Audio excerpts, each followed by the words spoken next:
Welcome to the Deep Dive. We're jumping straight in today with some really interesting source material you sent over, focusing on a book called The Success Equation by Mauboussin. Sounds like it really struck a chord. Yeah, it's a fantastic book, and what's really compelling here is the context you gave us. This isn't just theory, it connects to a real dilemma someone shared, someone who's actually achieved quite a bit, A bestseller, a company with 130 people, that's pretty successful by most measures. Totally. And yet they're grappling with this big question. What's real success? What's happiness?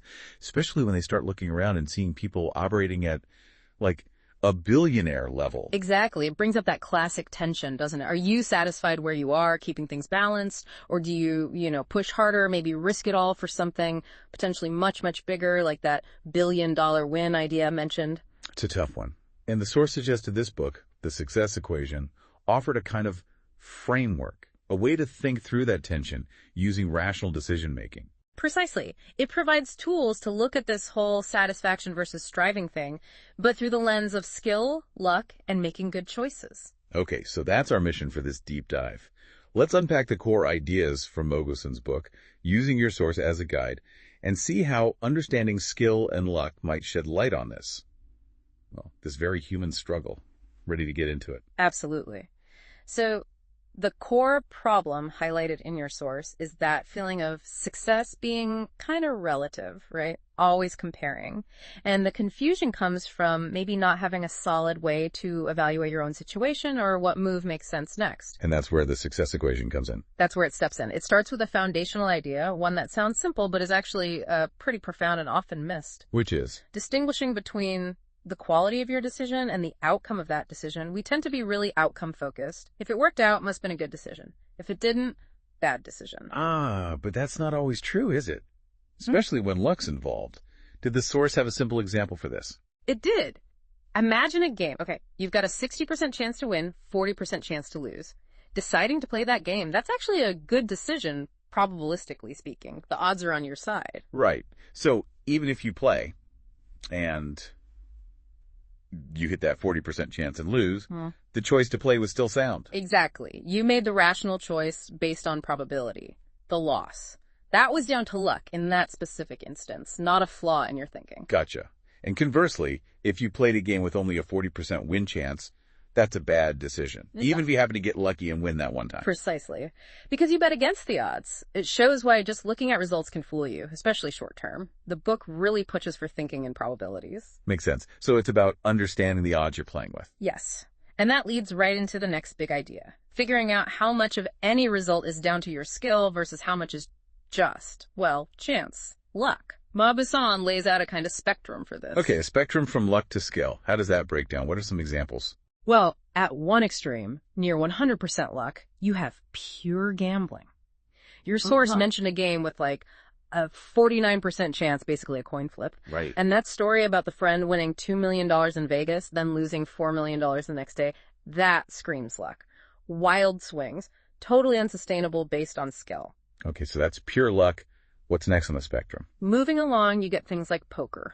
Skill is definitely a big factor here, but luck, especially in the short run, really matters. Like the source said, a beginner could beat a pro in a few hands just by getting lucky cards. Exactly, but play 1,000 hands. The expert skill reading people, managing bets, knowing the odds that's going to dominate. Skill wins out over time, over more trials. And then further along, more of a mix, like team sports. Yeah, like soccer or football. Skill is huge, obviously. A pro team usually crushes an amateur team, maybe 8 or 9 times out of 10. But luck can still swing a single game. For sure. A weird bounce, a questionable call, hitting the post. Goals, the really decisive moments, happen less often than, say, baskets in basketball. So luck gets more chances to influence that one specific game's outcome. Okay, and at the far end, pure skill. Things like sprinting. Or weightlifting. Yeah. Usain Bolt versus, me. Or trying to lift 200 kilos when you can only manage 60. Luck. Pretty much irrelevant. Your skill, your ability, that's what decides it. So applying this spectrum, where does the listener's business or this whole idea of chasing a massive billion-dollar win fit in? How does knowing that help? That's the key question, isn't it? Most complex things, like running a business or investing, they're usually somewhere in the middle. Skill matters a lot, but there's definitely a chunk of luck involved too. Right? Understanding where your specific thing sits on that spectrum, that's incredibly clarifying. It helps you set, realistic expectations, understand why things don't always go your way, even with effort, and it helps manage the emotional ups and downs. And maybe helps evaluate those billion in one go type pursuits more clearly. Definitely. That kind of outcome probably involves a massive slice of luck, especially if it's a rare all or nothing kind of bet. Even if skill is there, luck plays a huge role. So it reframes the question. It's less, am I successful enough? Yeah. And more, am I playing the right game for me and playing it smartly given the skill luck mix? You nailed it. And if you're in a game where skill does matter, the book says focus on two things. Improving your skill, obviously, and then strategically managing frequency. Okay, building skill is intuitive.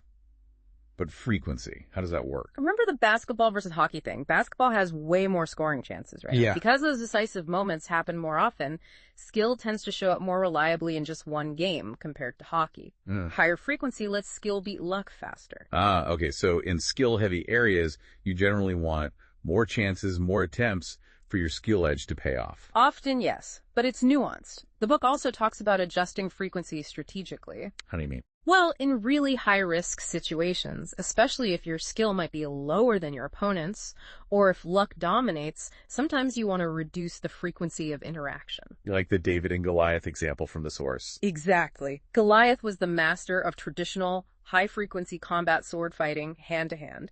David didn't play that game. He reduced the whole thing to one low-frequency event. A single slingshot stone. That introduced a higher luck element for David in that one moment, bypassing Goliath's skill advantage. Wow, that's a clever way to think about it. Turning a likely loss in a high-frequency game into a low-frequency shot at winning. Precisely. But then, on the other hand, for areas where skill is the driver, and you're trying to build or prove that skill, the advice is usually the opposite. Increase frequency. And this is key for navigating those life and business dilemmas the listener mentioned. Yeah, seems to be. Instead of one giant, risky billion-dollar type bet, you find ways to have more smaller attempts. Like the YouTube channel example in the source. Low risk per video, but potentially infinite frequency. Perfect example. You can make tons of videos. Each one is a low-cost experiment. You learn what works. You refine your skills, your titles, your editing, your delivery. Yeah. You build skill through repetition. And the source broke YouTube down into steps, right? Clicks, watch time, subs, monetization, showing you can improve probability at each stage. Absolutely. You can actively work on getting better at each of those steps.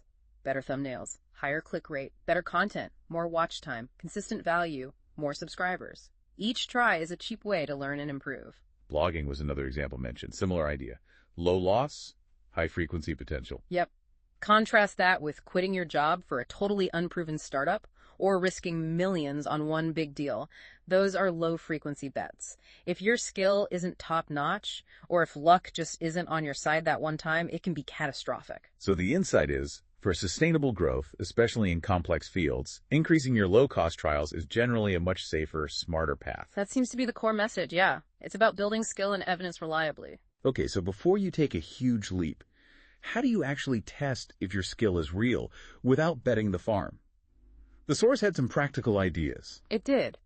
The book stresses increasing your number of trials, your attempts, but in ways that don't cost you much if they fail. You gather data first. Like the examples given, starting side projects while keeping your job, a small product, that YouTube channel. Exactly. Or like helping friends for free initially, testing out consulting skills, building a portfolio, getting testimonials before you launch a business and start charging. Maybe doing 10 free consultations before starting that service business. Right. It's all about getting those reps in, testing your assumptions, tweaking your approach, and building real competence and evidence that you actually can deliver before you commit fully. And this process itself can build momentum, can it? The book talks about systems where success compounds. Yeah, that's a great point.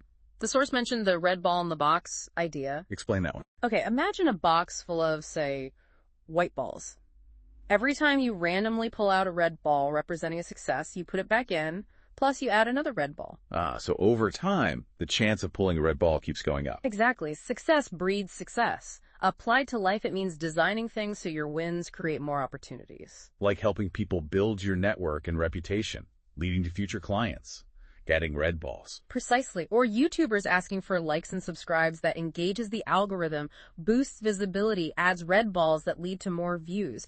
It's about creating these positive feedback loops where success feeds itself. This framework also seems useful for dealing with our own psychology, like loss aversion.